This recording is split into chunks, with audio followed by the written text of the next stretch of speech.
We create new dies that are used in the jewelry manufacturing business. We collect antique dies from the beginning of the Industrial Revolution to contemporary. It's like a chain reaching back into history. So each generation is trained the next. I started out as a goldsmith when I was 17 years old. I was fascinated with the skill involved in antique jewelry. And when I started learning about how it was made, I just fell in love with the die striking process. This isn't something that you can learn at school, because in a classroom, you may go to school a few hours a day and you'll take different classes and different subjects. Doing an apprenticeship, you're gonna do the exact same thing all day, every day for years, and you'll get good at it. You can literally trace all the way back to who made it. And once the companies close, you break that chain. And what I've done is go and pick up those chains and try to keep reconnecting them so that we keep building on what once was, so that it just doesn't die. And that's kind of the mission of our company. And we've been doing that for over 25 years. We have accumulated 70 different companies, probably one of the largest collections. It is the actual hand work of thousands of the finest craftsmen in the world. You could never recreate this. We also have a lot of their toolboxes.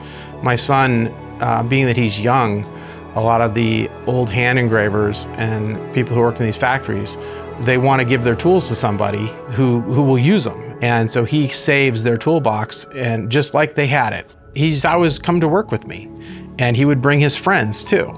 And so we jokingly called it the child labor program. We have employees that we've known since they were like 11 years old, and they're in their 20s now. I'm confident that Vincent's doing it out of love for the trade. It is a labor of love, and we're able to provide employment for 25 people, including health insurance. And I don't know, even if something happens and this whole place falls apart tomorrow, we were able to provide a good living for people. And I think that counts for a lot. I never in my wildest dreams could have imagined that they would invent artificial intelligence that would design a piece of jewelry, and then the artificial intelligence would write all the code to program the machine to make the piece of jewelry, and then a robot would set the stones in the piece of jewelry and where humans don't touch it. Well, within 6 years of the time I saw that machine, it had completely eradicated my job. Basically, I decided instead of going forward in life, I would go back, and I would go way back in history so that it was already obsolete, and I would embrace the obsolescence.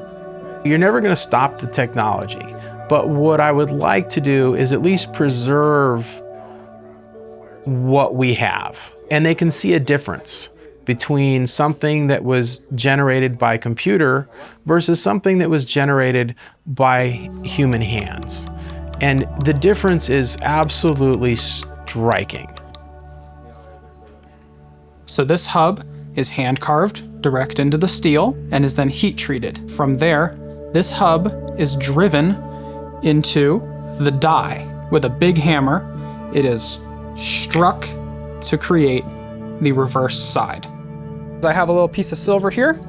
We have our die locked in here, and we have our force locked in here. So we have the positive and the negative side. They're gonna collide and create the stamping. So we set this here, turn the press on, and now I'm gonna engage the clutch.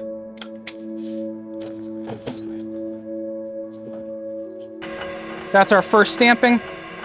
There wasn't like a conscious decision to start the company, because my wife likes to scrapbook, and I'd see her and her friends using stencils and stamps. And I thought, well, what if I could bring this stuff to the average person?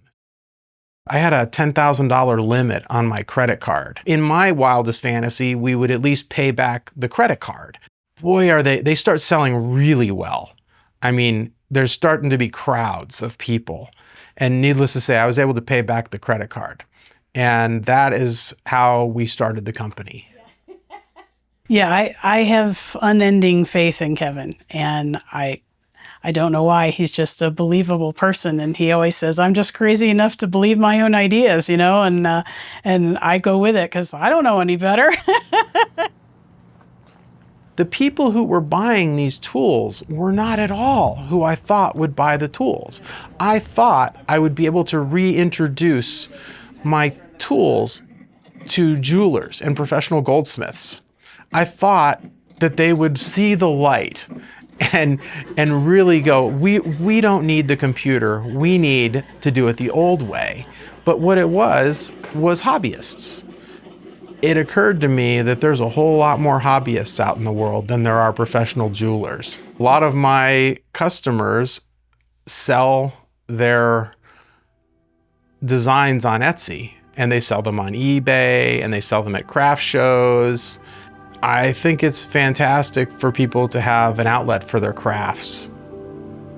I don't know if saving all this matters. I really don't. To me, it matters. And to our thousands of customers, it matters. I've agonized over it, about what is the point of it. We've gone way past the absurd with the amount we have. I guess that's why I'm here, trying to explain to people what's special about this. You know, you look at music, it's just auto-tuned, it's not played live very often. There's something about a live performance, you know? It's got a whole sense of feeling. And I always was annoyed whenever I'd go to a concert and I'd hear people go, "It doesn't sound like the record." And I'm like, well, I'm thrilled it doesn't sound like the record. I can listen to the record at home.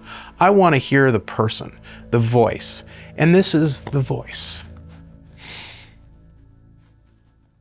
I got a job in a factory, feeding a beast that don't like me.